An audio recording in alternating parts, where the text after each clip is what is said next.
Chapter 17. Vast dark thing that looked like a poised crow of unholy dimensions. Assuming that I shall ever have any readers, let him or both of them, if I shall ever have such popularity as that, note how dim that bold black datum is at the distance of only 2 chapters. The question, was it a thing or the shadow of a thing? Acceptance, either way, calls not for the mere revision, but revolution in the science of astronomy. But the dimness of the datum of only 2 chapters ago, the carved stone disk of Tarbis, and the rain that fell every afternoon for 20, if I haven't forgotten myself whether it was 23 or 25 days, upon one small area. We are all the Thompsons, with brains that have smooth and slippery though corrugated surfaces, or that all intellection is associative, or that we remember that which correlates with a dominant, and a few chapters go by, and there's scarcely an impression that hasn't slid off our smooth and slippery brains of Leverrier and the planet Vulcan. There are 2 ways by which irreconcilables can be remembered. If they can be correlated in a system more nearly real than the system that rejects them, and by repetition and repetition and repetition. Vast black thing like a crow poised over the moon. The datum is so important to us because it enforces in another field our acceptance that dark bodies of planetary size traverse the solar system. Our position, that things have been seen. Also, that their shadows have been seen. Vast black thing poised like a crow over the moon. So far, it is a single instance. By a single instance, we mean negligible. In Popular Science 34-158, Service tells us of a shadow that Schroeter saw in 1788 in the lunar Alps. First, he saw a light, but then when this region was illuminated, he saw a round shadow where the light had been. Our own expression. That he saw a luminous object near the moon. That the part of the moon became illuminated and the object was lost to view, but that then its shadow underneath was seen. Service explains, of course, otherwise he'd not be Professor Service. It's a little contest in relative approximations to realness. Professor Service thinks that what Schroeter saw was the round shadow of a mountain in the region that had become lighted. He assumes that Schroeter never looked again to see whether the shadow could be attributed to a mountain. That's the crux. Conceivably, a mountain could cast a round, and that means detached shadow in the lighted part of the moon. Professor Service could, of course, explain why he disregards the light in the first place. Maybe it had always been there in the first place. If he couldn't explain, he'd still be an amateur. We have another datum. I think it is more extraordinary than vast thing black and poised like a crow over the moon, but only because it's more circumstantial and because it has corroboration do I think it's more extraordinary than vast poised thing black as a crow over the moon. Mr. H.C. Russell, who was usually as orthodox as anybody, I suppose, at least he wrote F.R.A.S. after his name, tells in the Observatory 2-374 one of the wickedest or most preposterous stories that we have so far exhumed. That he and another astronomer, J.D. Hurst, were in the Blue Mountains of Sydney, NSW, and Mr. Hurst was looking at the moon. He saw on the moon what Russell calls one of those remarkable facts which, being seen, should be recorded, although no explanation can at present be offered. That may be so. It is vast. It is very rarely done. Our own expression upon evolution by successive dominants and their correlates is against it. On the other hand, we express that every era records a few observations out of harmony with it, but adumbratory or preparatory to the spirit of eras still to come. Very rarely done. Lashed by the phantom scourge of a now passing era, the world of astronomers is in a state of terrorism, though of the highly attenuated, modernized, devitalized kind. Let an astronomer see something that is not of the conventional celestial sights, or something that is improper to see. His very dignity is in danger. Some one of the corralled and scourged may stick a smile into his back. He'll be thought of unkindly. With a hardihood that is unusual in his world of ethereal sensitiveness, Russell says of Hirst's observation, he found a large part of it covered with a dark shade, quite as dark as the shadow of the earth during an eclipse of the moon. But the climax of hardihood, or impropriety, or wickedness, preposterousness, or enlightenment. One could hardly resist the conviction that it was a shadow, yet it could not be the shadow of any known body. Richard Proctor was a man of some liberality. After a while, we shall have a letter which once upon a time we'd have called delirious. Don't know what, don't know that we could read such a thing now for the first time without incredulous laughter, which Proctor permitted to be published in Knowledge. But a dark, unknown world that could be cast a shadow upon a large part of the moon, perhaps extending far beyond the limb of the moon, a shadow as deep as the shadow of the earth. Too much for Mr. Proctor's politeness. I haven't read what he said, but it seems to have been a little coarse. Russell says that Proctor freely used his name in the Echo of March 14, 1879, ridiculing this observation, which had been made by Russell as well as Hirst. If it had been Proctor, it would have been someone else, but one notes that the attack came out in a newspaper. There is no discussion of this remarkable subject, no mention in any other astronomic journal. The disregard was almost complete, but we do note that the columns of the observatory were open to Russell to answer Proctor. In the answer, I note considerable intermediateness. Far back in 1879, it would have been a beautiful positivism if Russell had said, there was a shadow on the moon. Absolutely, it was cast by an unknown body. According to our religion, if he had then given all his time to the maintaining of this one stand, of course breaking all friendships, all ties with his fellow astronomers, his apotheosis would have occurred, greatly assisted by means well known to the quasi-existence, when its compromises and evasions and phenomena that are partly this and partly that are flouted by the definite and uncompromising. It would be impossible in a real existence, but Mr. Russell of quasi-existence says that he did resist the conviction that he had said that one could hardly resist, and most of his resentment is against Mr. Proctor's thinking that he had not resisted. It seems too bad, if apotheosis be desirable. The point in intermediatism here is not that to adapt to the conditions of quasi-existence is to have what is called success in the quasi-existence, but is to lose one's soul, but is to lose one's chance of attaining soul, self, or entity. One indignation quoted from Proctor interests us. What happens on the moon may at any time happen to this earth, or that is just the teaching of this department of advanced astronomy. That Russell and Hirst saw the sun eclipsed relatively to the moon by the vast dark body. That many times have eclipses occurred relatively to this earth by vast dark bodies. That there have been many eclipses that have not been recognized as eclipses by scientific kindergarteners. No, it's as eclipses by scientific kindergartens.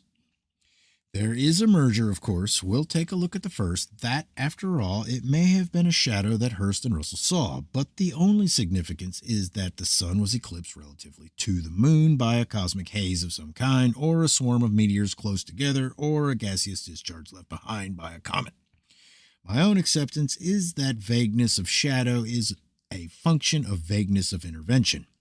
That a shadow as dense as the shadow of this earth is cast by a body denser than hazes and swarms. The information seems definite enough in this respect, quite as dark as the shadow of this earth during the eclipse of the moon. Though we may not always be as patient towards them as we should be, it is our acceptance that the astronomic primitives have done a great deal of work. For instance, in the allaying of fears upon this earth. Sometimes it may seem as if all science were to us very much like what a red flag is to bulls and anti-socialists. It's not that. It's more like what unsquare meals are to bulls and anti-socialists. Not the scientific, but the insufficient. Our acceptance is that evil is the negative state, by which we mean the state of maladjustment, discord, ugliness, disorganization, inconsistency, injustice, and so on, as determined in intermediateness, not by real standards, but only by higher approximations to adjustment, harmony, beauty, organization, consistency, justice, and so on. Evil is outlived virtue, or incipient virtue that has not yet established itself, or any other phenomenon that is not in seeing adjustment, harmony, consistency with a dominant. Astronomers have functioned bravely in the past. They have good for business. They've been good for business. The big interests think kindly, if at all, of them. It's bad for trade to have an intense darkness come upon an unaware community and frighten people out of their purchasing values. But if an obscuration be foretold, and if it then occur, may seem a little uncanny, only a shadow, and no one who was about to buy a pair of shoes runs home panic-stricken and saves the money. Upon general principles, we accept that astronomers have quasi-systematized data of eclipses, or have included some and disregarded others. They have done well. They have functioned. But now they're negatives and they're out of harmony. If we are in harmony with a new dominant or the spirit of a new era in which exclusionism must be overthrown, if we have data of many obscurations that have occurred not only upon the moon but upon our own earth as convincing of vast intervening bodies, usually invisible as in any regularized predicted eclipse, one looks up at the sky. It seems incredible that, say, at the distance of the moon, there could be, but be invisible, a solid body, say the size of the moon. One looks up at the moon at a time when only a crescent of it is visible. The tendency is to build up the rest of it in one's mind, but the unillumined part looks as vacant as the rest of the sky, and it's of the same blueness as the rest of the sky. There's a vast area of solid substance before one's eyes. It's indistinguishable from the sky. In some of our little lessons upon the beauties of modesty and humility, we have picked out basic arrogances: tail of a peacock, horns of a stag, dollars of a capitalist, eclipses of astronomers. Though I have no desire for the job, I'd engage to list hundreds of instances in which the report upon an expected eclipse has been sky overcast or weather unfavorable. In our superhibernaria, the unfavorable has been construed as the favorable. Some time ago, when we were lost because we had not recognized our own dominant,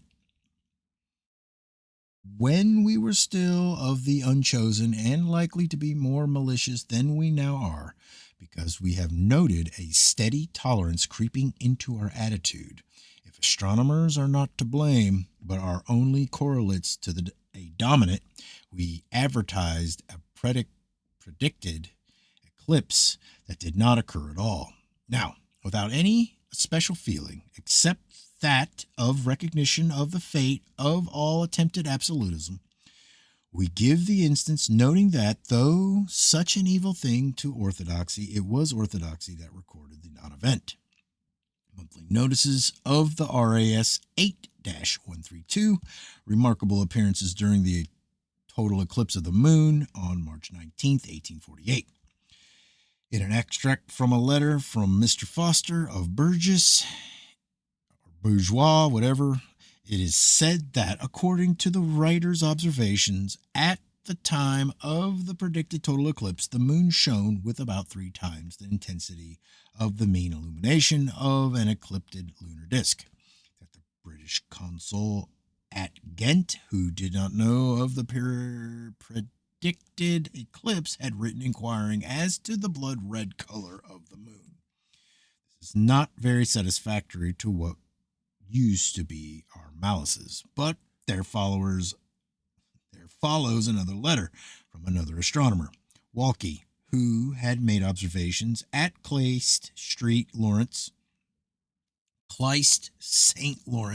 that instead of an eclipse, the moon became, as is printed in italics, most beautifully illuminated, rather tinged with a deep red, the moon being as perfect with light as if there had been no eclipse whatever.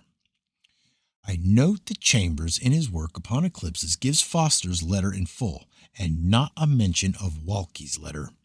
There is no attempt in monthly notices to explain upon the notion of greater distance of the moon and the earth's shadow falling short, which would make as much trouble for astronomers if that were not foreseen as no eclipse at all.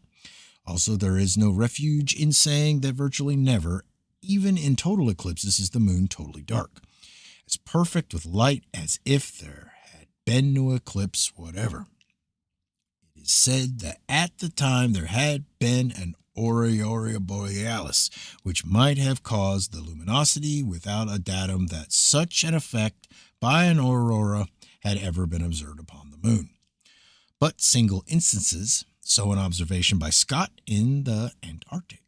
The force of this datum lies in my own acceptance, based upon especially looking up to this point, that an eclipse 9/10 of totality has great effect, even though the sky be clouded. Scott. Voyager Discovery, Volume 2, page 215. There may have been an eclipse of the sun September 21st, 1901, as the almanac said, but we should none of us have liked to swear to the fact. This eclipse had been set down at 9/10 of totality. The sky was overcast at the time. So it is not only that many eclipses unrecognized by astronomers as eclipses have occurred, but that intermediatism or impositivism breaks into their own seemingly regularized eclipses.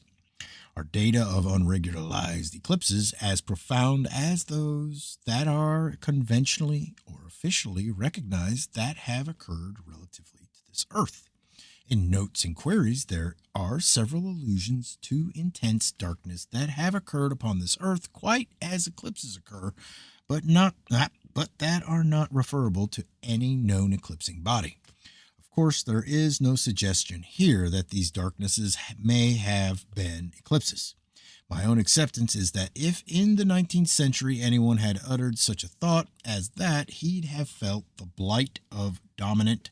The materialistic science was a jealous God, excluding, as works of the devil, all utterances against the seemingly uninformed, regular periodic, that to defy him would have brought on weathering by ridicule, shrinking away by publishers, contempt of friends and family, justifiable grounds for divorce, that one who would so defy would feel what unbelievers and relics of saints felt in an earlier age, what befell virgins who forgot to keep fires burning in a still earlier age, but that if he'd almost absolutely hold out, just the same, new fixed star reported in monthly notices.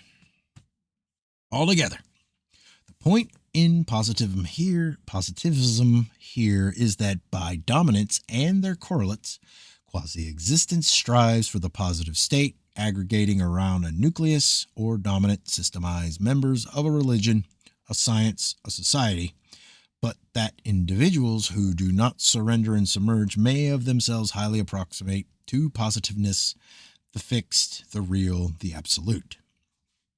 In Notes and Quarries 2-4-139, there is an account of a darkness in Holland in the midst of a bright day, so intense and terrifying that many panic-stricken persons lost their lives stumbling into the canals. Gentleman's Magazine 33-414. A darkness that came upon London August 19, 1763, greater than at the Great Eclipse of 1748. However, our preference is not to go so far back for data. For a list of historic dark days, see Humboldt Cosmos 1-120. Monthly Weather Review, March 1886-79, that according to the La Crosse Daily Republican of March 20th, 1886, darkness suddenly settled upon the city of Oshkosh, Wisconsin at 3 p.m. March 19th. In 5 minutes, the darkness equated that of midnight. Consternation. I think that some of us are likely to overdo our own superiority and the absurd fears of the Middle Ages. Oshkosh. People in the streets rushing in all directions, horses running away, women and children running into cellars, a little modern touch after all. Gas meters instead of images and relics of saints. This darkness, which lasted from 8 to 10 minutes, occurred in a day that had been light but cloudy. It passed from west to east, and brightness followed. Then came reports from towns to the west of Oshkosh.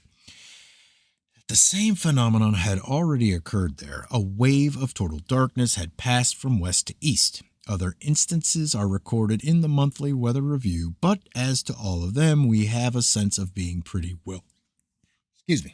eclipsed ourselves. Pretty well eclipsed ourselves by the conventional explanation that the obscuring body was only a very dense mass of clouds. But some of the instances are interesting. Intense darkness at Memphis, Tennessee, about 15 minutes at 10 p.m., December 2nd, 1904. We are told that in some quarters a panic prevailed and that some were shouting and praying and imagining that the end of the world had come. At Louisville, Kentucky, March 7th, 1911, at 8 a.m., duration about a half an hour, had been raining moderately, and then hail had fallen. The intense blackness and general ominous appearance of the storm spread terror throughout the city. However, this merger between possible eclipses by unknown dark bodies and commonplace terrestrial phenomena is formidable. To the darkness that had fallen upon vast areas, conventionality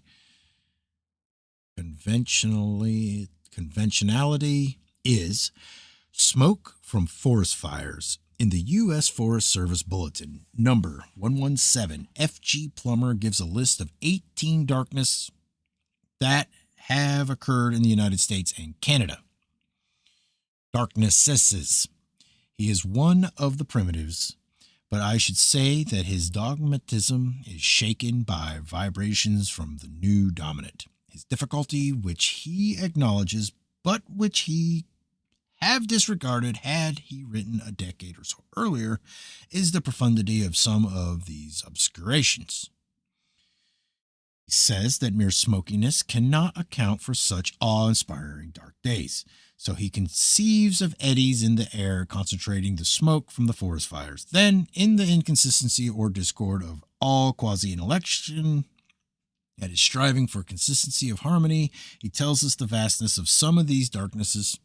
Of course, Mr. Plummer did not really think upon this subject, but one does feel that he might have approximated higher to real thinking than by speaking of concentration and then listing data of enormous area, or the opposite of circumstances of concentration. Because of his 19 instances, 9 are set down as covering all New England. In quasi-existence, everything generates or is part of its own opposite. Every attempt at peace prepares the way for war.